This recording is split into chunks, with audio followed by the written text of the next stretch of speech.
ഓണചിത്രങ്ങളൊക്കെ തിയേറ്ററിൽ തകർത്തോടിക്കൊണ്ടിരിക്കുകയാണ്. അതിലൊരു പ്രധാനപ്പെട്ട സിനിമയാണ് മോഹൻലാൽ സത്യനന്ദിക്കാട് കൂട്ടുകെട്ടിന്റെ ഹൃദയപൂർവ്വം. ഒരുപാട് നാളുകൾക്ക് ശേഷമാണ് ഇവർ രണ്ടുപേരും ഒന്നിക്കുന്നത്. സിനിമ എന്തായാലും സൂപ്പർ ഹിറ്റാണെന്ന് ഉറപ്പിച്ചു കഴിഞ്ഞു. അപ്പോൾ സത്യനന്ദിക്കാടിന്റെ മോഹൻലാൽ കൂട്ടുകെട്ട്, അതുപോലെ തന്നെ മമ്മൂട്ടിയായിട്ടുള്ള കൂട്ടുകെട്ട്, കുറെ സിനിമകളുണ്ട്. അപ്പൊ ഇതിലൊരു പ്രധാനപ്പെട്ട ഒരു രണ്ട് സിനിമകളെ കുറിച്ചാണ്, കുറെ വർഷങ്ങൾക്ക് മുമ്പുള്ള സിനിമകളാണ്. ഞാൻ അതിനെക്കുറിച്ചാണ് ഇന്ന് ഞാൻ നിങ്ങളോട് പറയാൻ പോകുന്നത്.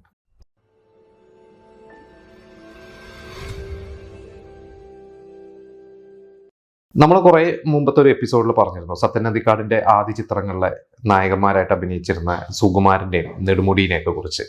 അപ്പോൾ സത്യനന്ദിക്കാട് ആദ്യത്തെ ഒരു സിനിമ, സത്യനന്ദിക്കാട് ആദ്യം പ്ലാൻ ചെയ്തിരുന്നത് ചമയം എന്ന് പറയുന്ന ഒരു സിനിമയായിരുന്നു. 81-ലായിരുന്നു. നെടുമുടി വേണും കമൽഹാസനായിരുന്നു അതിൽ അഭിനയിക്കാനിരുന്നിരുന്നത്. പിന്നീട് പ്രൊഡ്യൂസറുടെ മരണമൊക്കെ കാരണം ആ സിനിമ നടന്നില്ല. പിന്നീട് 82-ലാണ് കുറുക്കന്റെ കല്യാണം എന്ന് പറയുന്ന ഒരു ഒരു റൊമാൻറ്റിക് കോമഡി എന്ന് തന്നെ പറയാം. അന്നത്തെ കാലത്ത് ഒരു റൊമാൻറ്റിക് കോമഡി തന്നെയായിരുന്നു ഒരു സിനിമ. സുകുമാരനും മാധവിയും ജഗദീഷ് ശ്രീകുമാറൊക്കെ അഭിനയിച്ച സിനിമ. ഈ സിനിമയിലാണ് മോഹൻലാൽ ആദ്യമായിട്ട് ഒരു സത്യനന്ദിക്കാട് സിനിമയിൽ അഭിനയിക്കുന്നത്.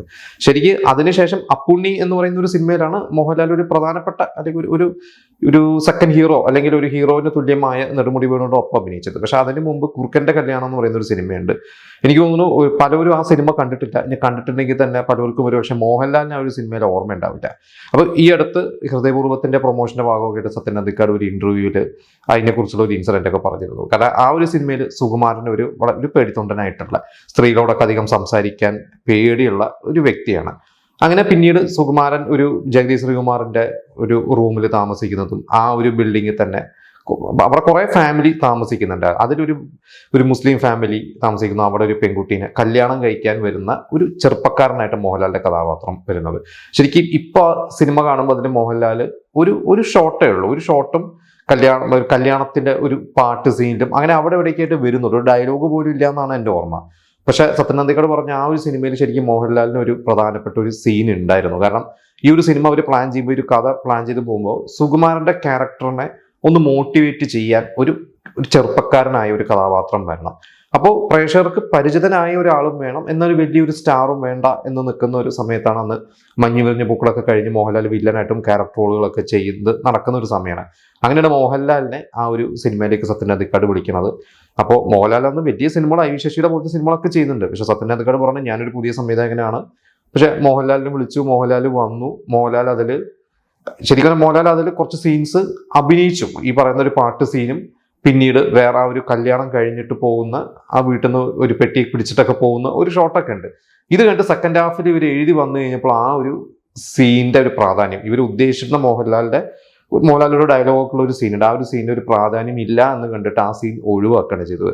അങ്ങനെ മോഹൻലാൽ അതിൽ ചെറിയൊരു ഭാഗമേ ആയുള്ളൂ. ശരിക്ക് ഇവര് സ്ക്രിപ്റ്റ് സെക്കൻഡ് ഹാഫ് കൂടി ഇവരൊന്ന് അന്നേ ചിന്തിച്ചിരുന്നെങ്കിൽ ചിലപ്പോൾ മോഹൻലാലിന്റെ ആ ഒരു ക്യാരക്ടറിന് വിളിക്കില്ലായിരിക്കും. അപ്പൊ സത്യനന്ദിക്കാട് പറയുന്നത് മോഹൻലാൽ എൻ്റെ ആദ്യ സിനിമയിൽ ഉണ്ടാവണം എന്നുള്ളത് ഒരു നിമിത്തമായിരിക്കും. അതുകൊണ്ടായിരിക്കും മോഹൻലാലിനെ ഒരു സെക്കൻഡ് ഹാഫിൽ വലിയൊരു പ്രാധാന്യമുള്ള ഒരു സീനും കൂടി മനസ്സിൽ കരുതിയിട്ട് ഞാൻ വിളിച്ചെങ്കിലും ആ സീൻ എടുക്കാൻ പറ്റിയില്ലെങ്കിലും മോഹൻലാൽ എൻ്റെ ഒരു സിനിമയുടെ ഭാഗമായി എന്ന് സത്യനന്ദിക്കാട് പറഞ്ഞിട്ടുണ്ട്. പിന്നീട് അപ്പുണ്ണി എന്ന് പറയുന്ന ഒരു സിനിമയുടെ ആലോചന വരുമ്പോൾ മുമ്പ് ഞാൻ ഇവിടെ വായിച്ചിട്ടുണ്ട്, സുകുമാരിയാണെന്ന് സത്യനന്ദിക്കാടിന്റെ അടുത്ത് പറയുന്നത്. അതിലൊരു ക്യാരക്ടർ വേണമെന്ന് പറയുമ്പോൾ പ്രിയന്റെ പൂച്ചയ്ക്കൊരു മൂക്കുത്തി എന്ന് പറഞ്ഞ സിനിമയിൽ ഞാനിപ്പോൾ അഭിനയിച്ചു വരികയാണ്. അപ്പോൾ മോഹൻലാൽ എന്ന് പറഞ്ഞ നടൻ വില്ലനൊക്കെ ആയിട്ട് അഭിനയിക്കുന്നതാണ്. പക്ഷെ നല്ല ടൈമിങ്ങുള്ള ഒരു ആർട്ടിസ്റ്റാണ്, നന്നായിട്ട് ഹ്യൂമറും ചെയ്യും, പറ്റിയ ഒരാളാണ് എന്നും പറഞ്ഞ് സുകുമാരി കൂടി പറഞ്ഞിട്ടാണ് അപ്പുണ്ണിയിലേക്ക് നല്ലൊരു പ്രധാനപ്പെട്ട റോളിലേക്ക് സത്യനന്ദിക്കാട് മോഹൻലാലിനെ വിളിച്ചത്. പിന്നെ നമുക്കറിയാം സത്യനന്ദിക്കാട് തന്നെ ഒരു ഏറ്റവും കൂടുതൽ സിനിമകൾ നായകനായ ഒരാൾ തന്നെയാണ് മോഹൻലാൽ. ഇതുപോലെ തന്നെയാണ് മമ്മൂട്ടി സത്യനന്ദിക്കാടിന്റെ അധികം സിനിമകളിലൊന്നും അഭിനയിച്ചിട്ടില്ല. സത്യനന്ദിക്കാട് പറയുന്ന കുറുക്കന്റെ കല്യാണം കഴിഞ്ഞിട്ട് കിന്നാരം എന്ന് പറയുന്ന സിനിമ, അതിലും സുകുമാരനും നെടുമുടി വേണു അവിടെ അഭിനയിക്കുന്നത്, പൂർണിമ ജയറാമാണ്. അപ്പോൾ രണ്ട് ചെറുപ്പക്കാര് ഒരു പെൺകുട്ടീനെ പ്രേമിക്കുന്ന ഒരു ട്രയാങ്കിൾ ലവ് സ്റ്റോറി പോലെ ഒരു ഹ്യൂമറായിട്ട് പോകുന്നതാണ്. അപ്പൊ ഈ രണ്ടുപേരും ഈ പെൺകുട്ടി പ്രണയിക്കുന്നതിലും അവസാനം ഈ പെൺകുട്ടീനെ വിവാഹം കഴിക്കാൻ വരുന്ന പെൺകുട്ടിയുടെ ഒരു കാമുകനായിട്ടൊരു ചെറുപ്പക്കാരൻ വേണം. അതും ഒരു നോൺ ഫേസ് അവർക്ക് വേണം എന്ന്. അപ്പൊ ആരെ ആലോചിക്കും എന്നൊക്കെ പറഞ്ഞ് നിൽക്കുമ്പോൾ ഇവരന്ന് നെടുമുടി വേണു സ്റ്റാറാണ്, സുകുമാരനും സ്റ്റാറാണ്. അപ്പൊ ഇവരുടെ ഒപ്പം കട്ടയ്ക്ക് നിൽക്കുന്ന ഒരാൾ വേണമെന്ന് പറഞ്ഞ സമയത്ത് ബാലചന്ദ്ര മേനോനെ ഇവരൊന്ന് ആലോചിച്ചു. അങ്ങനെ ബാലചന്ദ്ര മേനോനെ അപ്രോച്ച് ചെയ്തു. ബാലചന്ദ്ര മേനോന്റെ അടുത്ത് പോയി സംസാരിച്ചു. പക്ഷെ ബാലചന്ദ്ര മേനോൻ ഒന്ന് നമുക്കറിയാം ഒരു വർഷത്തിൽ 3 സിനിമയൊക്കെ ഡയറക്ട് ചെയ്യുന്നു, അതിൽ അഭിനയിക്കുന്നു. അങ്ങനെ തിരക്കിട്ട് നടക്കുന്ന ഒരു സമയമാണ്. അപ്പോൾ ബാലചന്ദ്രൻ കാര്യനിസാരം പോലത്തെ 1-2 സിനിമകളുടെ എഴുത്തും അതിന്റെ ഷൂട്ടും കാര്യങ്ങളൊക്കെ ആയിട്ട് തിരക്കായതുകൊണ്ട് അഭിനയിക്കാൻ പറ്റില്ല എന്ന് പറഞ്ഞു കഴിഞ്ഞപ്പോഴാണ് നെടുമുടി വേണുവിനെ കാണാനായിട്ട് സത്യൻ അന്തിക്കാട് ഒരു ലൊക്കേഷനിൽ പോകുമ്പോൾ ആ നെടുമുടി വേണുവിന്റെ കൂടെ അഭിനയിക്കുന്ന അന്ന് മമ്മൂട്ടിനെ കണ്ടു. അപ്പൊ മമ്മൂട്ടി പറഞ്ഞു, നെടുമുടി വേണു കിന്നാരൻ സിനിമയുടെ കഥ പറഞ്ഞു, അതിൽ ആ കാമുകനായിട്ട് വരുന്ന ചെറുപ്പക്കാരനായിട്ട് ഞാൻ അഭിനയിച്ചോട്ടെ, എനിക്ക് നിങ്ങളുടെ കഥയും ഭയങ്കര ഇഷ്ടപ്പെട്ടു, ക്യാരക്ടർ ഇഷ്ടപ്പെട്ടു, എനിക്ക് ഒരു പൈസ പോലും തരണ്ട, ഞാൻ ആ സിനിമയുടെ ഭാഗമായിക്കോട്ടെ എന്ന് പറഞ്ഞ് മമ്മൂട്ടി ചോദിച്ച് വാങ്ങിയ ഒരു വേഷമാണത്. അങ്ങനെ സത്യൻ അന്തിക്കാട് പറഞ്ഞതാണ്, എൻ്റെ ആദ്യ സിനിമയിലും മോഹൻലാൽ ഭാഗമായി, രണ്ടാമത്തെ സിനിമയിലും മമ്മൂട്ടി ഭാഗമായി, രണ്ടും ഒരു നിമിത്തം പോലെയാണ് എന്നാണ് പറഞ്ഞത്.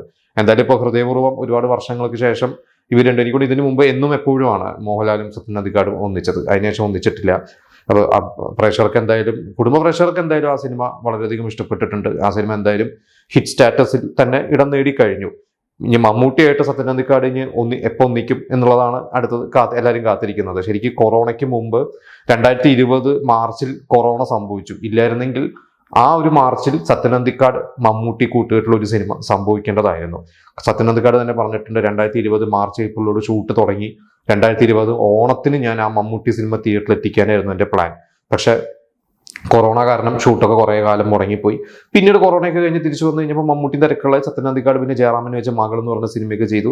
അങ്ങനെ അവർ തിരക്കുകളിലേക്ക് പോയി. എന്തായാലും ഇനി സത്യൻ അന്തിക്കാട് മമ്മൂട്ടി കൂട്ടുകെട്ടുള്ള, എനിക്ക് കുറെ കാലമായി ഒരു മമ്മൂട്ടി വെച്ചിട്ട് സത്യൻ അന്തിക്കാട് ഒരു സിനിമ ചെയ്തിട്ട് വളരെ വിരലെണ്ണാവുന്ന സിനിമകൾ മാത്രമേ ചെയ്തിട്ടുള്ളൂ. അപ്പം ഇനി അങ്ങനെ ഒരു സിനിമയും കൂടി സംഭവിക്കുമോ എന്നുള്ളത് നമുക്ക് പ്രതീക്ഷയോടെ കാത്തിരിക്കാം.